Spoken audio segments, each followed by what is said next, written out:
Lezi izindaba ze1KZNTV fundelo usamkeliso kaNqulunga ngikubingelele mbukeli asikubhekele ihamba phambili osukwini namhlanje. Kutholakala ke isidumbu sowesilisa kwaMbonambi kuhlolwe umonakalo wesikhukhula eMnambithi kanti owesifazane udlwengulwe ngabesilisa ababili. Sekutakulwe ke isidumbu sowesilisa neminyaka engama-21 ubudala endaweni yaseLanjeni kwaMbonambi okusolakala ukuthi kubebhukude endaweni eyambiwa imboni yezombuya phansi Rbm eminyakeni ke yedlule yagcina ke isiphenduka isiziba ngokusho kwekhansela lendawo uMthoko wonxumalo uthi uVusimuzi ubekade ebhukuda kanye nabafanyana basendaweni ngenkathi ke ehlulwa ngamanzi wagcina ephangalele.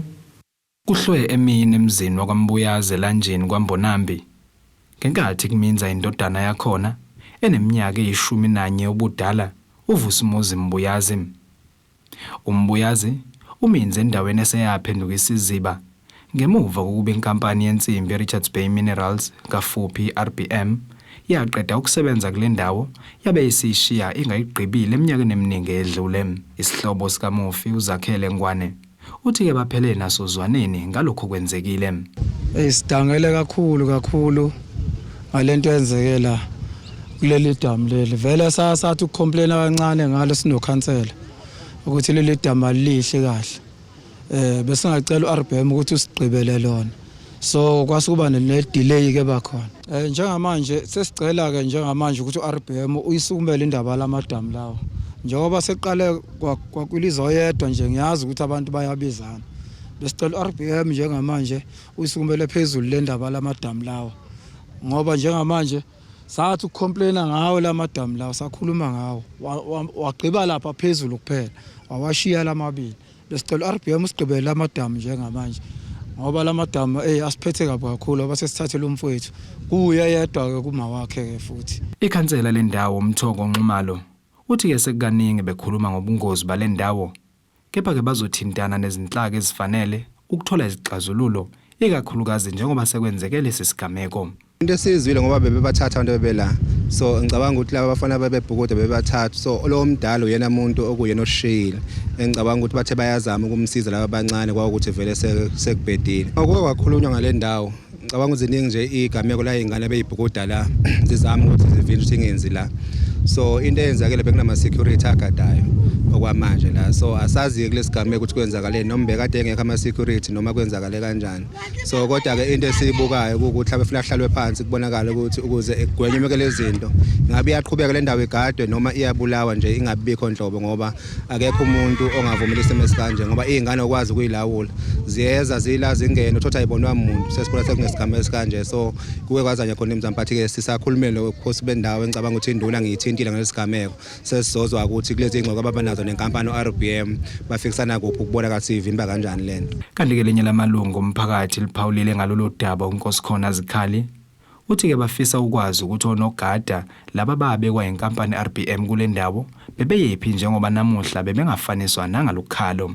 Kwasekuphuma isidumbu nje asazi ukuthi kuyothiwani ikakhulukazi isecurity eqashiwe isecurity eqashwe ngoba beyethemba kodwa le engekho esayithini ngesikhathi somsebenzi esingazi izizathu ukuthi ingazingabikho nje kungani mhlambe thina okwesithokozisa kukodwa ukuthi begqibele lento le kungesiwo omabili amadamu kuningi nje okuyingozi okugcelela ngaphakathi. Kushayeke isikhathi sokushicilela udaba engakatholakala ukuphawula inkampani Rbm njengoba kumxhumanisi wayo belokhala lodwa ucingo lwakhe. Ezindabeni ze1KZNTV kube komqondisi imiyeni ngeseLanjeni kwaMbonambi. Ungqongqoshe womnyango wezokubusa ngokubambisana nezindaba zomdabu uBongiwe Sithole Mloyi uhambeleke indawo yaseMnambithi ukuhlola umonakalo njengoba le ndawo ke ibhekene nenkinga yesikhukhula esezikhuzi ibuya. Uzokhumbula ukuthi ke ngonyaka wedlule kaZibandlela kule ndawo ihlaselwe isikhukhula esishiyeke imindeni eminingi khihle sikanandi ngokulahlekelwa kwamalungu emndeni yawo. Ungqongqoshe womnyango wezokubusa ngokubambisana nezindaba zomdabu uBongiwe Sithole Mloyi uhambele idolobha laseMnambithi ngaphansi kaMasipala Alfred Duma emva kwezimvula ezibenamandla ezidala izikhukhula zaphinda zashiya eminye yemindeni Dengwane. We have a lot of people that have been displaced and we have to evacuate them from their areas of residence and take them to the halls. One where others were staying at Matiwane Hall and others are staying in this hall where we are with you now in the outdoor sports center in Mnambithi. What has actually affected us here, it's 2 rivers, the dam and the river. Reduces the dam because of its capacity, it's overflown, and normally it's known that it's overflowed to town, and that's why you find that town was having a lot of water, and a lot of infrastructure also was affected around Umnambiti. Uqhube ngokuthi babe nomhlangano nomasipala wesifunda kanye nomasipala wedolobha Alfred Duma ngokucubungula izindlela zokuvimba ukuba idolobha lingonakali ngenxa yamadamu. We have had a meeting this morning with all the technical teams from these municipalities and the district and province to try and say what is it that we can do to prevent these disasters happening in the future. Not in a magnitude that it has happened, but at least even if we have these disasters, but they don't take such a number of lives. But I'm happy that they have done assessment in respect to what is it that is needed to assist. They have indicated that the dam that is causing flood in town is the wire overflow on it, and unfortunately they could not control that, and we said that we need to do something to say we divert this water. When this overflow happen, they don't go direct to town, and there is a plan to deal with that. Service providers has been appointed by the local municipality Alfred Duma to go and look at the alternative way of preventing these floods in flooding towns. We're hoping that with the measures that they are putting in place, with the support of the province, we are going to curb this situation in the future. Khona manje imeya lomasipala uZamasibisi uthi liyabuya ithemba njengoba kuphakanyiswe ukuba kuzoba khona izindlela zokunqanda amadamu ukubetheleke edolobheni. Ukuthi lenkinga inqobeke. Mhlamba nguveze ukuthi asiqali kule zinsuku ukuthola lenkinga esinayo. Ilibe safika ngomhla ka-17 December 2021, ukuqala konyaka 2022 sibe nenkinga efanayo. Kukhona sesikwenzile, sixhumanile no disaster no COGTA, saqasha ama consultants baselulekayo. Okunye kwaba kusho kwaba ukuthi kufanele sifake ama valves emfuleni esesiwafakile ama valves awu11. Sakwazi ukuthi futhi silungise nosebe lomfula la kwakubonakala ukuthi umfula uyakwazi ukuthi weqe khona, sawugubha umfula kulezo ndawo ababeseluleke ngazo. Nokho ke umsebenzi omkhulu ozosidinga ukuthi sibe nayo imali eningi ukulwisana nalenkinga siyiqede nya. Thobe Kadladla ezindabeni ze1KZNTV eMnambithi. Bekulindeleke ukuba avele namhlanje enkantolo OWESILISA osola ngokudubula bulaliso kalomshana wakhe. Kulesi sigameko kubuye ukuthi kumsolo uvele wavulela ngenhlamvu kumufi ngaphambi kokubuza ukuthi ke kwenzakaleni nokuthi ke ingxabano yayikhona yayimayelana nani. Amaphoyisa esifundazweni KwaZulu-Natal aveza ukuthi kumsolwa utholeke sekubhaceni endaweni ekude nasekhaya lakhe. Isigameko esenzeke esithothas yena ke watholakala eMaqonqo eMgungundlovu lapho kubuka ukuthi ke wayebalekele khona. Akavelanga namhlanje enkantolo yemantshi eMgungundlovu OWESILISA osola ngokudubula abulale isoka likamshana wakhe. Kanti ngenxa yomthetho wenkantolo isiqu sakhe lona OWESILISA asikazovezwa njengamanje, kepha ikhona imfanekiso yakhe ethwetuliwe ngesikhathi efika namaphoyisa ekhaya lakhe efuna akhiphe isibhamu asola ukuthi udubule ngaso. Kuvele ukuthi umsolwa ube umuntu ongawuhlalisile la kahle umndeni wakhe. Ubeke kanje umndeni. Benginakho ukuthi useMaqonqo, angazi ukuthi useMaqonqo ngoba izolo simbhekele ushange wonke unxamalala wonke. Ngalesikhathi ngithi mina ngifuna ukuthi siyeMaqonqo kanti sekunomunye ubhuti oshoyo ukuthi useMaqonqo. The time mina ngifonelwa ngalesikhathi ngifona ngithi ngicela sike siyombhekana eMaqonqo sizozama ukuthi somthola kanjani. Kwawukuthi ke angazi kodwa ngiyajabula ukuthi utholakele kodwa isijeziso sakhe ngifisa sibe ngangeminyaka yakhe. Uhlukumezile la muntu, umhlukumezile umntanami, uhlukumezile umndeni wakambanje, ungihlukumezile wami noqobo. Malume lento ayenzile into ahlezi esithembisa yona le ekhaya. Mucabana naye umuntu obenekhala eningi la ekhaya. Mucabana naye benokuthi ngizokudubula kanje njani asabisi izingane zamamdala wami ngokuthi uzobadubula. Ngalo lolo suku lele adubule umfana vele wamdubule entatha before lolo suku. waba nokuxabana noma ayeleke emsukela nje emxabana ngalo lolo suku wayenento engayazi. Useyaqhamuka nje kumfana useyamdubula ngimazi ukuthi umdubulelani. Kodwa lento ayenze kumfana into akade ehleze efisa ukuyenza kuthina la ekhaya. Umndeni kaMufi uthi uyayazi intombazane futhi ubonga ukubambisana kulolu daba nomndeni wawo. Nale ntombazane alimalela kuyona bandla siyayazi asinankinga nentombazane besingenankinga nentombazane ibingenankinga nathi.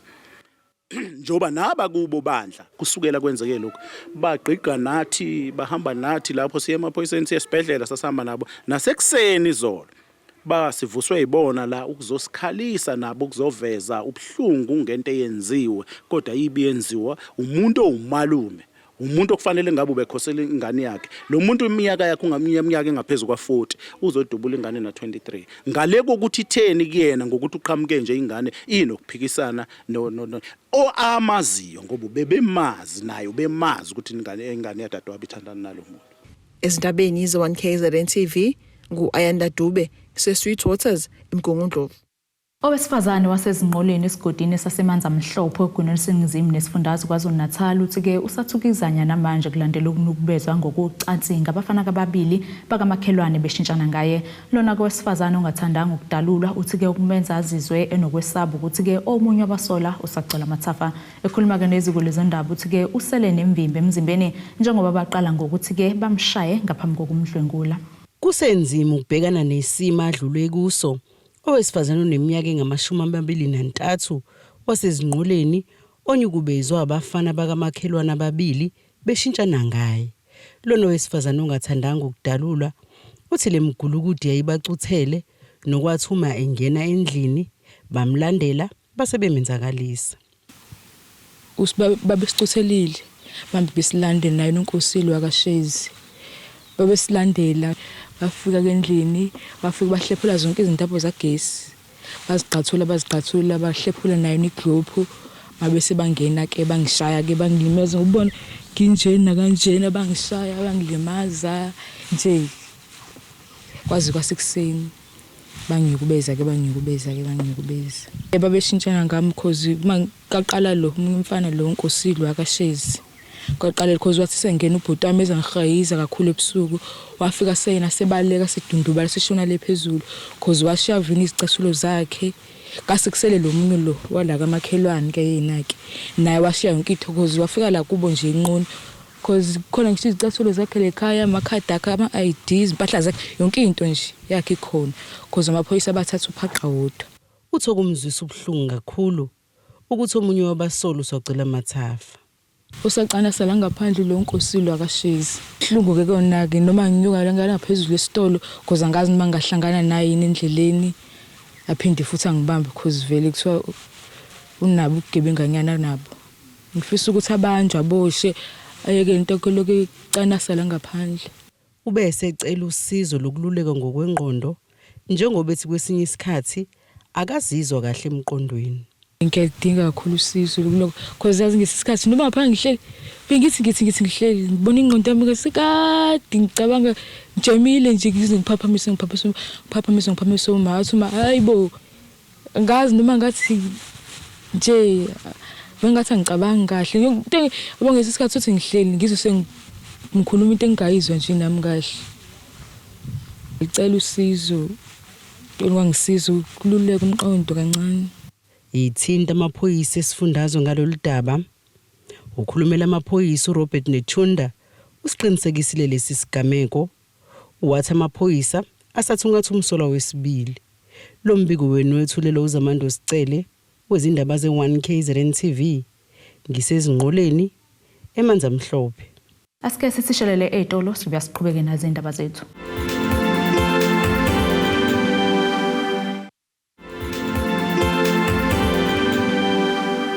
Asibonge kumbukeli usabukele indaba ze1KZNTV nazi-ke okuyizona ehamba phambili.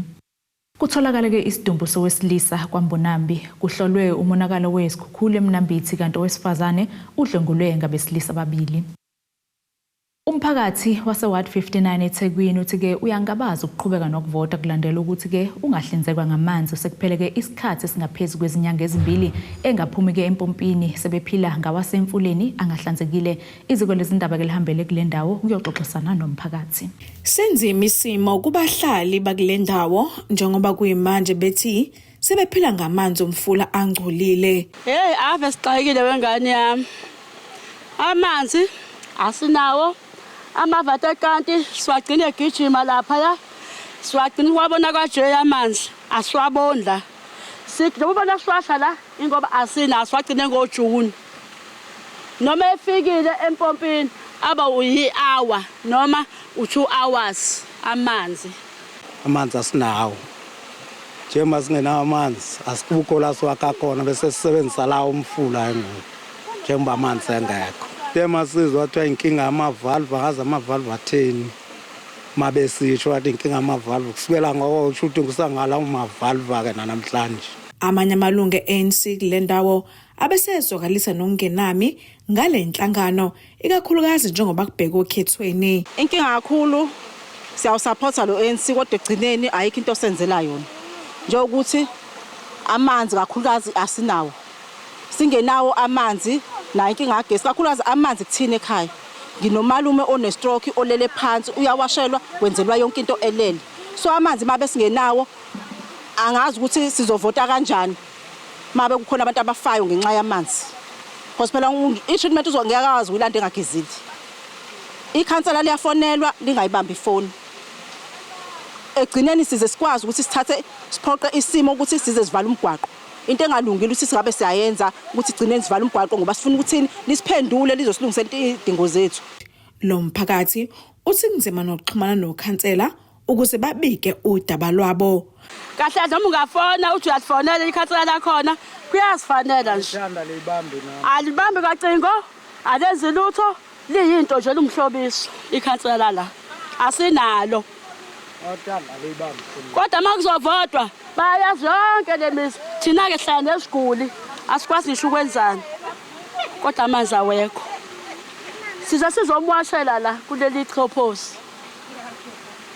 Akwenzeki lutho nganyama akwenzeki lutho. Nifisa ukuthi kwenzakaleni phoma ngayo inkinga yamanzi? Asiwazi bathi akhiwe iphithi inkinga yamanzi ngoba aqhume pipe aqhume lutho. Kodwa siwabone ngabuyi. La sibona ukuthi asiwanise kuyenza siwaniwe. Sibotha amashevelo ngamabomu asazi ngoba abuya 2 hours mhlawumbe 1 hour. Bese basagijima abantu lezitsha asaphuma mazasekhe empompini. Iziko lezindaba lizamile ukuxhumana nokhansela ukusukela osukwini la izolo kuze kube namhlanje kodwa ucingo lwakhe belingabanjwa nemiyalezo bethunyelelwa yona ingaphendulwa kanti imbiko yakamumva isemva ukuthi kufike iziko lezindaba abesekwazi ukuthi amalo lamanzi afike ukuzobalethela wona amanzi. Kodwa Khosibisi wesindaba se1KZNTV ku channel 261 ngiseBuffelsdry eThekwini. Ishoshovu ke siloyela amalungelo besifazane nabanegciwane lesandulela ngculazi uSimphiwe Gumede uthi ke kuyadabukisa ukubona kubhalwa izikhulumo ezilumelayo ezinkundleni zokuxhumana nezidiqilela ke sithunzisa besifazane. Ekhuluma ke nethemba lezindaba uGumede uveza ukuthi ke abantu besifazane bahlukunyezwa egameni lenkolo namasiko nokukhombisa ukuthi ke imbokodo isacindezelekile emphakathini. Abesifazane babonakala bevutha bengabaselwe ezinkundleni zokuxhumana kamuva nje kulandela ukugxekwa kwabo okanye ukubhalwa kwemibhalo abayisola ngokudicilela phansi isithunzi sembokodo. Lembhalo yayo eminye basola ukuthi ihlukumeza abesifazane egameni lesintu kanjalo nenkolo. Omunye uyishoshovu esilwela amalungelo abesifazane uSimphiwe Gumede uthi lokho kukhombisa ukungakhululeki kwabesifazane kanjalo nokucindezeka kwabo ezinkundleni zokuxhumana. It was very disappointing ukubona nje inkulumo eyishiwo ngabantu besifazane, but I also think la ukuthi I think besivaleka amehlo because these things were ongoing. It just needed someone who is in the public eye ukuthi azisho, and then bese siyabona ukuthi no abantu besifazane basaqhubeka basahlukumezeka and okubhlungu ukuthi it's done now on social media where we spend most of our time at la esibona khona sifuna uku-encourage but we are being broken down. So kuyavela kakhulu ukuthi abantu besifazane abakakhululeki ngendlela ebesifisa ukuthi bekhululeke ngayo, because most things zicasha but nge-religion zicasha nge-tradition ukuthi umuntu wesifazane akakwenza ukuthi because traditions dictate so, religion dictates so izinto mhlawumbe kufanele ngempela sizilungise semphakathini singabantu who are advocating for female rights siqhubeke lapho. Lembhalo yenziwa abathile ingaba nomthelela omubi kwabesifazane, kanti uphinde waveza ukuthi lokhu kungakwameka uma abantu besifazane nabesilisa bezokwazi ukuthi akumele babhale izinto ezilumelayo ezikundleni zokuxhumana ukugwema ukudicilela phansi isithunzi sabanye okanye uncisha abanye amalungelo abo. Kubalekile but ukuthi we are careful of what we engrave, you know. The way we write is how we are perceived. Indlela esibonakala ngayo. If ngizobhala izinto that are derogatory to women or men, then this is how I'll be viewed as a person ongahlonipha ama rights abanye abantu. Kubalekile Facebook, especially with rights, what do you think? But what you think must not infringe ama rights abanye abantu. Ulaka lobesifazane lubonakala salokho luqhubeke njalo ezikundleni zokuxhumana lubheke kwabesilisa ababhala izinto ezilumelayo ezikundleni zokuxhumana. Ezindabeni ze-1KZNTV kubikuthi abantu maphumulo eRichards Bay. Umeluleki wengqondo nophinde abeke ngusonhlala kahle uAndile Ndulu uthi ke nakuba kuthokozisa ukubona ukuthi izigameko zokuzubulala kwabafundi bamatikletsheni ngemuva kokuthola imphumela yabo sekwehlile uma ke kuqhathaniswa nesikhathi esiphambilini. Kumele kube nokukhathazeka njengoba ke lokhu kungasho ukuthi ke intsha kayisaboni balekile imfundo ngenxa yokuduva emakhaya kwalabo kwabaneziqu. uNdulu usho kanjena ke njengoba kulindele ukuba ke umnyango wezemfundo kuleli udodele imphumela kamatikletsheni wangonyaka wedlule. Kunxuswa abazali ukuba baqaphe ngelokhozi futhi baphinde beseka abantwana babo abebenza umatikletsheni ngonyaka wedlule njengoba seyihubela sakusha izinsuku zokudodelwa kwemphumela yabo yezivinyo kwazise izigameko ezivame ukudlanga ngalesikhathi sokuzibulala kwalabo abasuke bengaphumelelanga. Isikhathi ke abanye ke sebe exposed to izinto ezinjengo counseling bayakwazi ukuthi babone abantwana ngathi ama social worker no sonhlala kahle nama psychologist ukuthi babe mhlambe emakhaya abo bayakwazi ukuba prepare ukuthi abanye bafundisha ezikoleni ezinawo osonhlala kahle, so bayakwazi ukuthi bakhulume nazo bebe prepared before bebhala nje noma sebeqedile ukuthi kuphuma imphumela sebeyakwazi ukuthi sebe prepared. Bese enye igroup yesibili ile whereby uthola ukuthi ayinandaba mhlambe nempilo ngenxa yokuthi isidemotivated ngenxa yezimo ebhekane nazo umzimo ebhekane nazo emhlabeni mhlamba abanye sebelindele ukuthi hayi vele ngizoqala kabusha. So akukho kuyena ama goals ngoba mawufunda uphokophelele ukuthi ube namaphupho ukuthi ngijaha ukuthi kube into ethize. Inkulu ingcindezi ebhekana nalaba kusukela belungiselela izivinyo kuze kube bayazibhala baphinde ke balindele ukuphuma kwemphumela.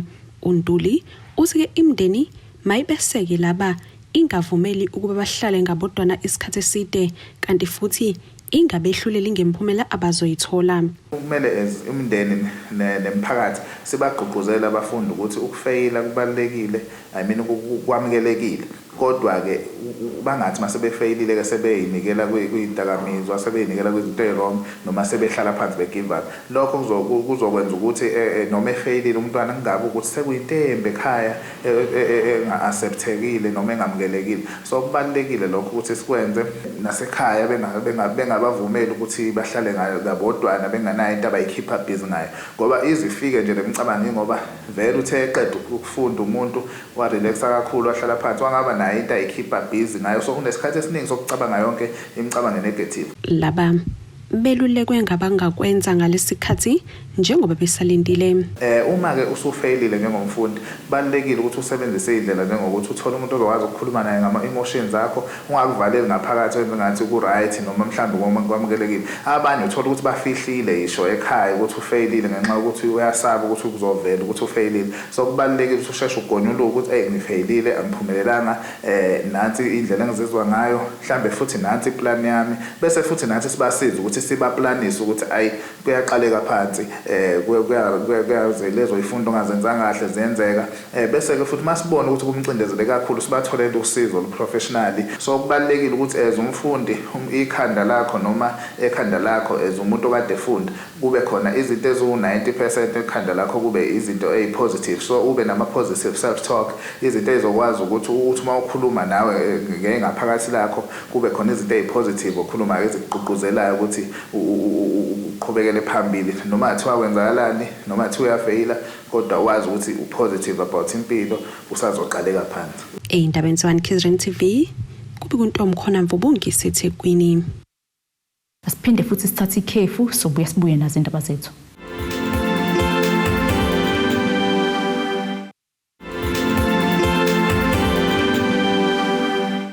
Asiphinde ke sikwamukele mbukeli usabukele zona indaba ze1KZNTV nazi-ke bekuyizona ebeyihamba phambili. Kutholakala ke isidumbu sowesilisa kwaMbonambi kuhlolwe umonakalo wesikhukhula eMnambithi kanti owesifazane udlwengulwe ngabesilisa ababili. Ake sibheke ke engosini yezomnotho.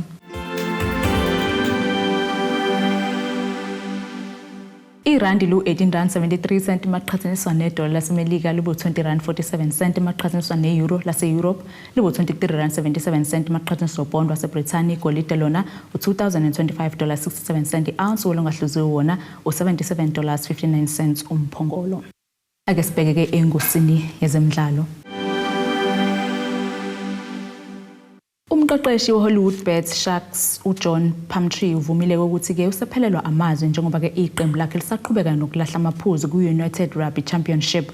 Lo mqeqeshi ke wamukelwa ngenhlokomo ngaphambi kokuqala kwesizini kwazise ke iningi labalandeli beSharks belibona ke sengathi uzokwazi ukuhlanganisa abadlali abanamagama abathengwe ke ileli qembu eminyakeni edlule. Kodwa ke izinto zibukeka zibheda kakhulu kunokuqala njengoba ke iSharks isemsileni kwilokho ngamaphuzu ka-9 emidlalweni ke 9. Nasike isimo sezulu esikalindeleka.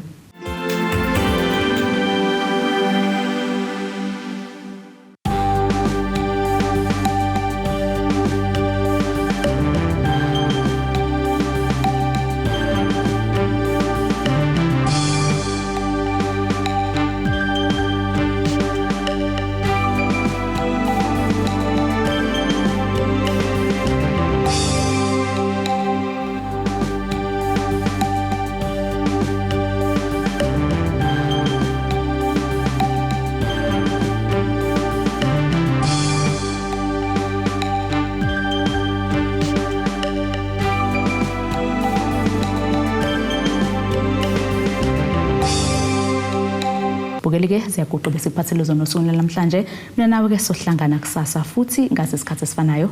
Nisale kahle. Abethuli bethu bezindaba baxhaswe iThulis Bayview Bridal. Ungabashayela kulezi zinombolo ezivelile.